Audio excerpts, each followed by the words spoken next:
Assalamualaikum dan salam Sarawakku sayang. Berita Nukas edisi petang 19 Jun 2020 bersama saya Nur Azira Abdul Kadir.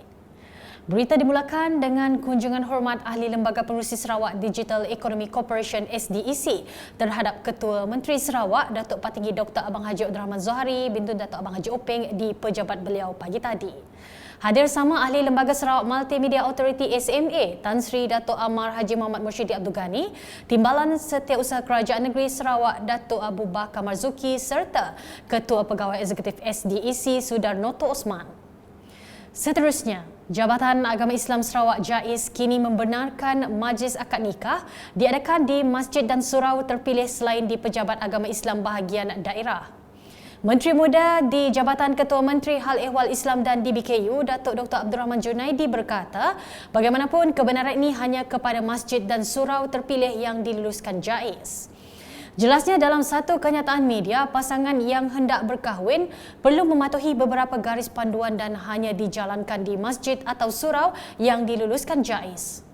Tambah beliau, maksimum kehadiran ialah seramai 20 orang termasuk pasangan pengantin, jurunikah dan saksi serta akad nikah dilangsungkan tanpa berjabat tangan antara pengantin lelaki dengan wali atau pendaftar atau penolong pendaftar NCR.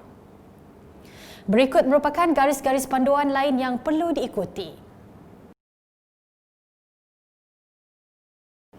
Laporan seterusnya, masalah banjir kilat yang membelenggu penduduk kampung Bungin mendapat perhatian Adun Saribas Muhammad Razi Sitam dengan peruntukan RM200,000 untuk membina pembentung di kampung itu.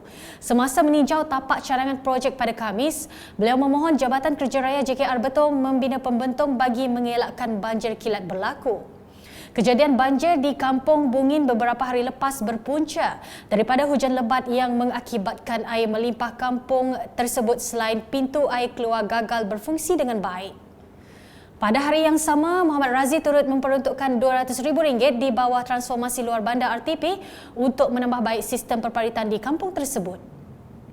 Berikut pula mengenai aplikasi COVID Trace. Dewan Bandaraya Kuching Utara DBKU menekankan penggunaan aplikasi COVID Trace kepada kaki tangannya untuk tujuan pengesanan kontak secara digital. Datuk Bandaraya DBKU Datuk Junaidi Ridwan berkata, malah pihaknya mengalukan penggunaan aplikasi tersebut pada peniaga di bawah seliaan. Is meant for internal DBKU staff as well as hawkers dan bawah DBKU kalau boleh menggunakan this application for purpose of tracking. Now, since it is free, it is only you can download in your phone. So all users yang pakai ini within 5 meters range, they akan record the contact, and then it will stay in your memory phone for about only 21 days. Thereafter self-destruction, I call it, it will be deleted. Bercakap kepada media selepas tinjauan penggunaan aplikasi COVID Trace di premis DBKU pada Jumaat, beliau berkata aplikasi tersebut penting kepada kaki tangan DBKU yang juga merupakan petugas barisan hadapan. Sementara itu, terdapat lebih kurang 500 orang kaki tangan DBKU telah berdaftar dengan aplikasi tersebut. Kesemua 6 pusat penjaja di bawah seliaan DBKU turut menggunakan aplikasi tersebut di premis masing-masing.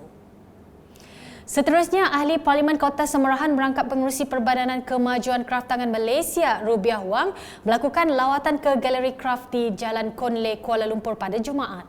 Semasa mempengerusikan mesyuarat bersama Pegawai Perbadanan Kemajuan Kraftangan Malaysia, Rubiah Wang melihat potensi luas dalam industri kraftangan khususnya melibatkan produk-produk dari Sarawak. Promosi produk-produk kraftangan dan latihan berkaitan juga antara yang diberi penekanan oleh beliau. Beralih ke laporan di daerah Bau, Adun Serembu Miro Simoh melakukan tinjauan bagi mengenal pasti lokasi projek bina baru Jalan Kebun Kampung Seromah di bawah projek transformasi luar bandar RTP 2020 pada Jumaat. Projek bina baru Jalan Kebun tersebut telah dimohon oleh Ketua Kaum Kampung Seromah pada 2017 dan cadangan asal permohonan bina baru jalan adalah untuk penduduk mengusahakan kebun getah dan sawit. Miro kemudiannya mencadangkan agar penduduk kampung mengusahakan penanaman buah-buahan untuk dikomersialkan. Ianya adalah sejajar dengan usaha Miro untuk meningkatkan taraf ekonomi penduduk kampung Seromah melalui aktiviti pertanian. Sekian bersama saya Nur Azira dan kru penerbitan. Dapatkan berita terkini Sarawak setiap hari dengan melayari portal ukas.sarawak.gov.my, UKAS channel di YouTube atau melalui Facebook, Instagram, Twitter dan aplikasi Telegram Buletin UKAS. Mengakhiri buletin dengan video mengenai aplikasi COVID Trace. Salam UKAS. COVID Trace uses Bluetooth signal to determine when your phone is near another phone that also has the app installed. But how does it work? COVID Trace uses Bluetooth signal to determine when your phone is near another phone that also has the app installed.